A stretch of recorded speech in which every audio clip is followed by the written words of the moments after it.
ಎಲ್ಲರೂ ಸಂತೋಷದಿಂದ ಸೇರಿದ್ದಾರೆ. ಧರ್ಮರಾಯರು ಹೇಳ್ತಾರೆ, ಹೇಳಿ ಹೋಗೋಣ ನಾವು. ಭೀಮಸೇನ ಅಂದ, ಯಾಕೋ ನಾನು ಮಾತ್ರ ಬರಲ್ಲ, ಬೇಕಾದ್ರೆ ನೀನು ಇಲ್ಲಿ ಯಾಕಯ್ಯ? ಏಯ್ ನೀನು ಅರ್ಜುನ ಅಣ್ಣ, ತಾವೇ ಹೋಗಿ ಬನ್ನಿ, ಕೈ ಮುಗಿತಾನೆ ಅವನೇ ಭೀಮೇರಂಗವನಿ. ಅಲ್ಲ ಅರ್ಜುನ ಇವನು.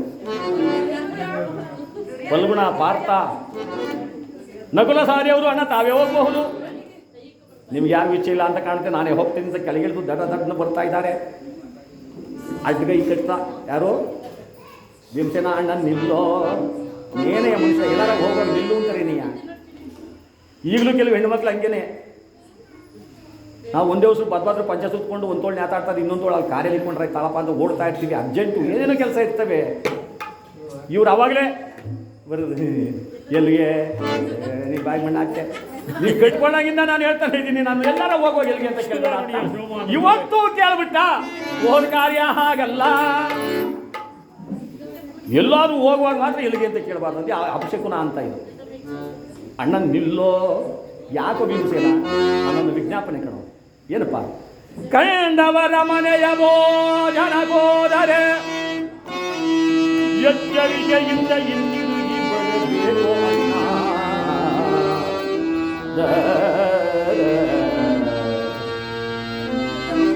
ಪರದ ಮನೆಯನ್ನ ಪ್ರಾಣಿಗೆ ಇಡುವಂತ ದೊಡ್ಡವ್ರು ಗಾರಿ ಹೇಳವ್ರೆ, ಬೇರೆಯವ್ರನ್ನ ಊಟಕ್ಕೆ ಹೋದಾಗ ಬಹಳ ಎಚ್ಚರವಾಗಿ ಬರಬೇಕು. ನಿಜ ಅಪ್ಪ. ಇವತ್ತು ಅಂತ ಅಜ್ಜಂದಿರು ಹೇಳ್ತಾರೆ ನೋಡಿ, ಏನಂತ? ಏ ಮಗ, ತುತ್ತು ತೂಕ ಕೆಲ್ಸು, ಒಳ್ಳೆ ಬುದ್ಧಿ ಕಲ್ತ್ಕೊ ನೀನು. ತುತ್ತು ಏನ್ ಕೆಲ್ಸೋ? ಮನುಷ್ಯನ ತೂಕ ಕೆಲ್ಸದಂತೆ. ಯಾರನ್ನು ಕರೆಯಂಗಿಲ್ಲ, ಮರಿ ಕೂದವ್ರೆ ಅಂತ ಅಲ್ಲಿ ಹೋಗಿ ಊಟ ಮಾಡೋಕ್ಕಾಗುತ್ತಾ? ಅಕಸ್ಮಾತ್ ಹೋದ್ರೆ ಆ ತೂಕನೇ ಕಳ್ಕೊಂಡ್ಬಿಡ್ತಾನೆ ಅವನು. ಹೆಣ್ಣನ ಕಡೆಯವರು, ಗಂಡನ ಕಡೆಯವರು, ಅವ್ರು ಕೇಳಿದಾಗ ನಿಮ್ಮ ಕಡೆಯವರು, ಇವ್ರು ಕೇಳಿದಾಗೂ ನಿಮ್ಮ ಕಡೆಯವರು. ಇಲ್ಲೇ ಯಾರು ಅಂಥವ್ರಿಲ್ಲ. ಕೆಲವು ಕಡೆ ಇದು ವಿಚಾರ ನೋಡ್ತಾ ಇದೀವಲ್ಲ, ಅದಕ್ಕೆ ಭೀಮಸೇನ ಹೇಳ್ತೀನಿ, ಅಣ್ಣ ಕಂಡವರ ಮನೆಗೆ ಭೋಜನಕ್ಕೆ ಹೋದರೆ ಬಹಳ ಎಚ್ಚರಿಕೆಯಿಂದ ಬರಬೇಕಣ್ಣ. ಹಾಗೆ ಆಗಲಿ ಭೀಮಸೇನ. ನಾರಾಯಣ ನಾರಾಯಣ ನಾರಾಯಣ ಅಂತ ಹೋಗ್ತಾ ಇದ್ದಾನೆ ರಥಬಲಿಯರಿ. ಸ್ವಾಗತವನ್ನು ಮಾಡ್ತಾ ಇದ್ದಾನೆ ದುರ್ಯೋಧನ. ಸ್ವಾಗತ ಅಣ್ಣ ಧರ್ಮಜಗೆ ಸ್ವಾಗತ. ಸ್ವಾಗತವನ್ನು ಬಯಸಿ ಕರ್ಕೊಂಡು ಬಂದ. ಉಚಿತ ಹಾಕಲ್ಲಿ ಕುಳ್ಳರಿಸಿ ಕುಶಲ ಪ್ರಶ್ನೆಯಂಗೈದ. ಕುಶಲ ಪ್ರಶ್ನೆ ಅಂದರೆ ಯಾರು ನೆಂಟರು ಮನೆಗೆ ಬಂದು ನಾವೇನು ಮಾಡ್ತೀವಿ, ಆ ಬಂದಂಥವ್ರ ವಿಚಾರವನ್ನು ನಾವು ಕೇಳೋದು, ನಮ್ಮ ಕಷ್ಟ ಸುಖಾದಿಗಳನ್ನು ಅವರಲ್ಲಿ ಹಂಚ್ಕೊಳ್ಳೋದು. ಇದಕ್ಕೆ ಉಭಯ ಕುಶಲೋಪರಿ ಸಾಂಪ್ರತ. ಹಿಂದೆಲ್ಲ ಲಗ್ನ ಪತ್ರಿಕೆ ಬರೆಸ್ಬೇಕಾದ್ರೆ ಹಂಗಂತ ಬರೆಯೋರು, ಈಗ ಅದನ್ನು ಬಿಟ್ಬಿಟ್ಟವ್ರೆ. ಉಭಯ ಕುಶಲೋಪರಿ ಅಂದರೆ ಉಭಯರ ವಿಚಾರವನ್ನು ತಿಳ್ಕೊಳ್ಳೋದು, ಬರೀ ಅವ್ರಿಗೆ ಒಬ್ಬರಿಗೆ ಯೋಗಕ್ಷೇಮ ಅಲ್ಲ. ಈಗೇನಿಲ್ಲ, ಲಗ್ನ ಪತ್ರಿಕೆ ಕೊಡೋಕೆ ಮನೆಗೆ ಬಂದರೆ ಅವ್ರಿಗೇನಾರೋ ಒಂದು ಬಿಸ್ಕೆಟೋ ಒಂದು ಚೋಚೋನೋ ತಗೊಳ್ಳಿ ತಿನ್ನಿ. ಈ ಹುಡುಗರು ಸುಮ್ಮನೆ ಇರಲ್ಲ, ಇಲ್ಲಿ ಗಂಟ ತಿಂದಿರಲಿ, ಅವ್ರ ಕಡೆನೇ ನೋಡ್ತಾ ಇರ್ತೇವೆ. ಪಾಪ ತಿಂತೀಯಾ?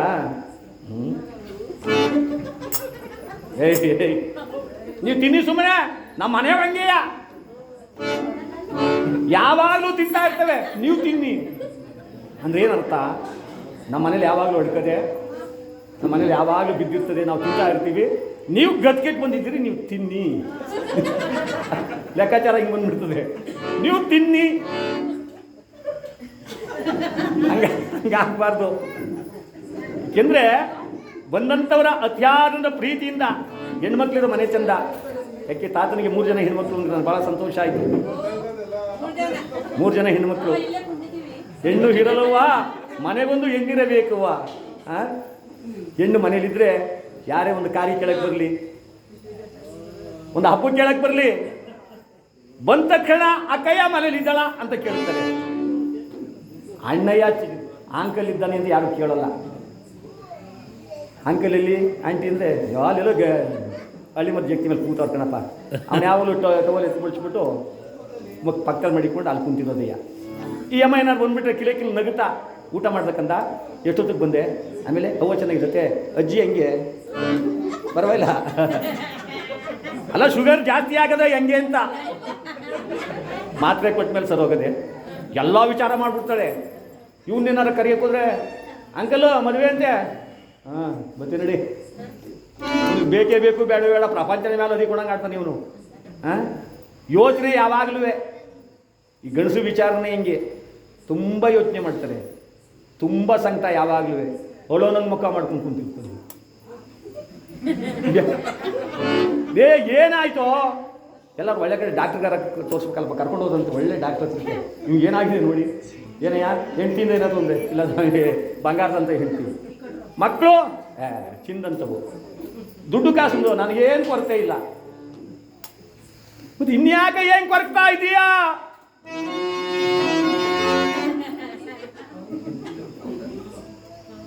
ಏನೋ ಇಂಜೆಕ್ಷನ್ ತಗೋತೀಯಾ? ಇಲ್ಲ ಸ್ವಾಮಿ, ನನಗೆ ಆ ಥರದ ಕಾಯಿಲೆ ಯಾವುದೂ ಇಲ್ಲ, BP ಶುಗರ್ ನಮ್ಮ ಜನ್ಮದಲ್ಲೇ ಬಂದಿಲ್ಲ. ಇನ್ನೇನೋ ನಿನ್ನ ಮನೆ ಹಾಳಾಗಲಿ ಮತ್ತೆ ಇನ್ನೇನು ನಿನಗೆ ಹೇಳು.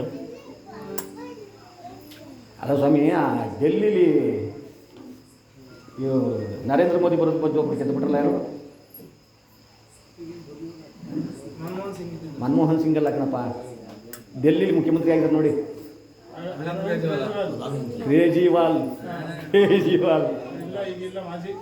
ಮಾಜಿ ಆಗ್ಬಿಟ್ರಲ್ಲ ನೋಡಿ, ಅಂಥವನು ಗೆದ್ದು ಬಿಟ್ನಲ್ಲ. ನನಗೆ ಅದೇ ಒಂದು ಚಿಂತೆ ಏನಂತೀವಿ, ನಿನ್ನ ಮನೆಯಾಗ ನಿನ್ನ ಸಂಸಾರನೋ ನಿನ್ನ ಮನೆಯೋ ಇಷ್ಟು ನೋಡ್ಕೊಳ್ಬಿಟ್ಟು ಯಾವನೋ ಗೆದ್ರೆ ಯಾವನೋ ಸೋತು ನಿನಗೆ ಯಾಕಯ್ಯ ಅಲ್ಲ ಚಿಂತೆ. ಹೀಗೆ ಇಲ್ಲಿ ಮಹಾನುಭಾವನ ಆಗ್ತಕ್ಕಂಥ ದುರ್ಯೋಧನ ಆಸ್ಥಾನಕ್ಕೆ ಬರ್ತಾ ಇದ್ದಾರೆ, ಹೋಗ್ತಾ ಇದ್ದಾರೆ, ಬೇಯೋದು ಬೇಯ್ತಾ ಇದೆ, ವಿಳೆದಲ್ಲಿ ಹಾಕ್ಕೋತಾ ಇದ್ದಾರೆ. ಆನಂದದ ಸಂಭ್ರಮ ಸಡಗರ. ಕುಶಲ ಪ್ರಶ್ನೆಯಂಗೈದಂತಹ ಯಾವ ದುರ್ಯೋಧನ, ಎಲ್ಲರೂ ಚೆನ್ನಾಗಿದ್ದಾರಪ್ಪ, ಹಾಗಾದ್ರೆ ಭೋಜನ ಮಾಡೋಣ ಆಗಲಿ ಅಂತ ಎಲ್ಲರೂ ಭೋಜನಕ್ಕೆ ಕುಳಿತಿದ್ದಾರೆ. ತಾಂಬೂಲವನ್ನು ಹಾಕ್ಕೋತಾ ಇದ್ದಾರೆ. ಈ ಕಡೆ ದುರ್ಯೋಧನ, ಈ ಕಡೆ ಧರ್ಮರಾಯ, ಇವರಿಬ್ಬರ ಮಧ್ಯದಲ್ಲೊಬ್ಬ ಕೂತಿದ್ದ. ಯಾರು? ಶೇಖುನಿ. ಅವರ ಮನೆಯ ಅನ್ನವನ್ನೇ ಉಂಡು ಅವರ ಮನೆ ಉಪ್ಪನ್ನೇ ತಿಂದು ಅವರ ಮನೆಯಲ್ಲಿ ತಿಂದು ತೇಗಿ ಅವರ ವಂಶದ ಬೇರನ್ನೇ ಕೀಳಬೇಕು ಅಂತ ಕಾಯ್ತಾ ಇದ್ದ. ಸರ್ವನಾಶ ಮಾಡಬೇಕು ಇವರ ವಂಶವನ್ನು ಅಂತ. ಅಣ್ಣ ತಮ್ಮಂದಿರು ಚೆನ್ನಾಗಿ ಕುಳಿತಿರುವುದನ್ನು ನೋಡಿ ಇವನು ಸಹಿಸಕ್ಕಾಗಲಿಲ್ಲ. ಇವರಿಬ್ಬರಿಗೂ ಏನಾದರೂ ಮಾಡಿ ವೈರತ್ವವನ್ನು ತಂದುಬಿಡ್ಬೇಕು. ಸುಮ್ಮನೆ ವೈರಿ ಆಗೋದಾಗ್ತಾರ? ಈ 4 ವಿಚಾರದಲ್ಲಿ ಯಾವುದಾದ್ರೂ ಒಂದು ನಂಟಿಸಿದ್ರೆ ತನ್ನಷ್ಟಕ್ಕೆ ತಾನೇ ವೈರಿ ಆಗ್ತಾರೆ, ತನ್ನಷ್ಟಕ್ಕೆ ತಾನೇ ಹಾಳಾಗೋಗ್ಬಿಡ್ತಾರೆ. ಯಾವ ವಿಚಾರ? ಜೂಜು, ಮದ್ಯಪಾನ, ಸ್ತ್ರೀಲಭಟತ್ವ, ಬೇಟೆ. ಎಲ್ಲದಕ್ಕಿಂತಲೂ ಮಿಗಿಲಾಗಿ ಇವರಿಗೆ ಜೂಜು ಅಂದರೆ ಬಹಳ ಇಷ್ಟ. ರಾಜಾದಿರಾಜರಿಗೆ ಇವರಿಬ್ಬರಿಗೂ ಜೂಜಾಟವನ್ನು ನಾನು ತಂದುಟ್ಟಿದ್ದೆ. ಆದರೆ ಈಗ ಖಂಡಿತವಾಗಲೂ ಕೂಡ ಇವರಿಗೆ ವೈರತ್ವ ಬೆಳೆಯುತ್ತೆ ಅಂತ ತಿಳ್ಕೊಂಡಿದ್ದಂಥ ಮಹಾನುಭಾವ ಶಕುನಿ. ಸಾಮಾನ್ಯದವಲ್ಲ ಅವನು, ಚೆನ್ನಾಗಿ ಗೊತ್ತಿತ್ತು, ಎಲ್ಲ ವಿದ್ಯೆಯನ್ನು ಕಲ್ತಿದ್ದ. ಧರ್ಮರಾಯ, ಇಷ್ಟೊಂದು ಜನ ಎಲ್ಲ ಇದ್ದಾರೆ, ಒಂದು ಆಟ ಪಗಡೆ ಆಟ ಆಡಿದ್ದು ಇವನ್ನ ನೀನು ಎಲ್ಲಿಯಾದರೂ ಉಂಟೇನೆಯಾ?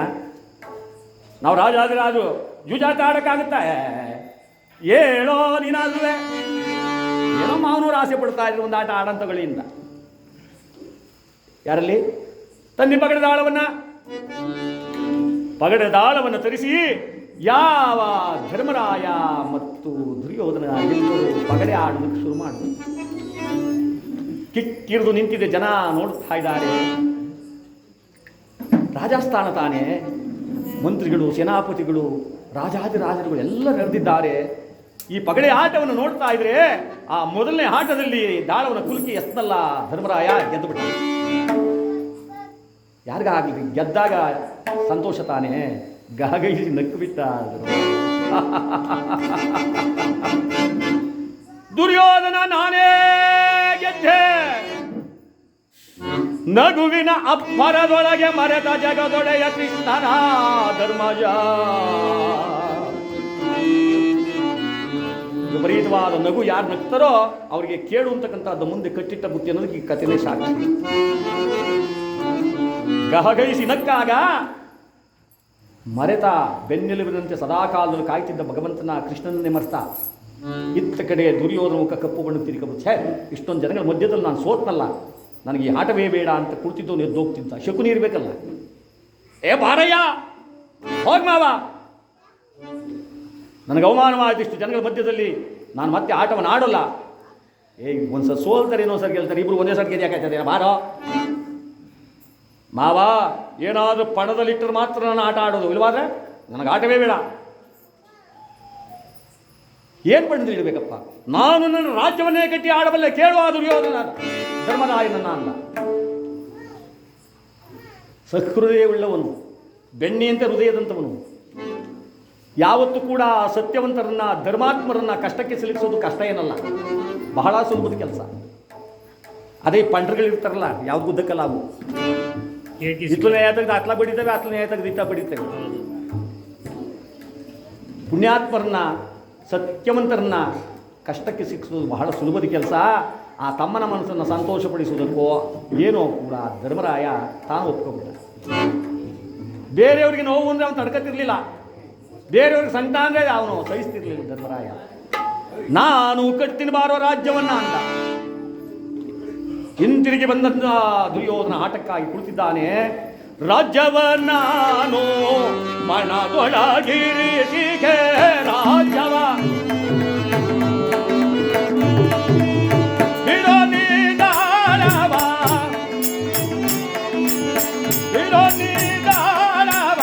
ದುರ್ಯೋಧನ ರಾಜ್ಯವ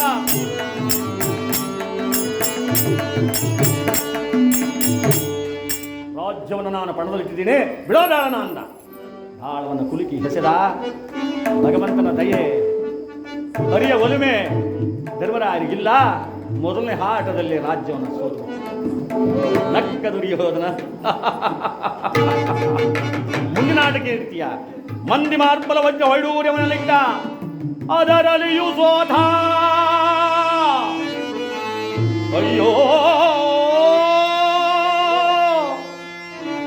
ಶಿವನೇ,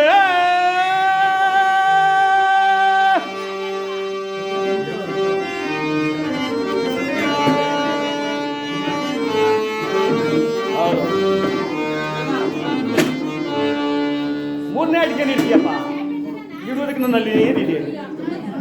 ಇದಾರಲ್ಲಿಯ ಒಡ ಹುಟ್ಟಿದ ಅಣ್ಣ ತಮ್ಮಂದಿರು.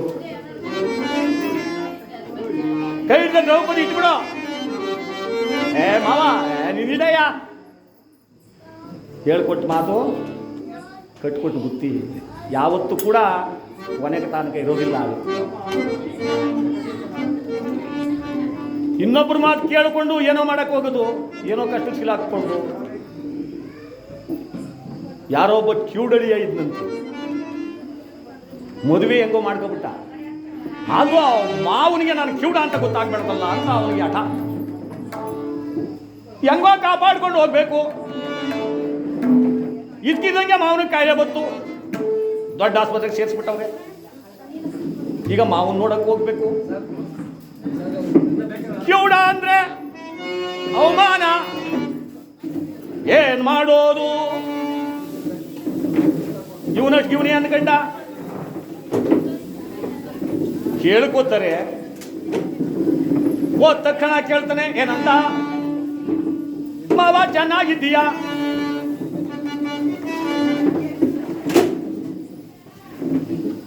ಇಷ್ಟೇ ತಾನೇ. ಚೆನ್ನಾಗಿದ್ದೀಯಾ ಅಂತ ಕೇಳಿದ್ರೆ ಏನೋ ಒಂದು ಅಂತ, ಹೌದಪ್ಪ ಏನೋ ಭಗವಂತನ ದಯ ಚೆನ್ನಾಗಿದ್ದೀನಿ ಅಂತಾನೆ.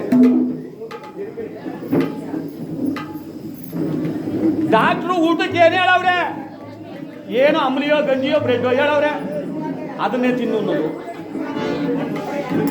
ಯಾಕೋ ಗಲಾಟೆ ಜಾಸ್ತಿ ಆಯ್ತು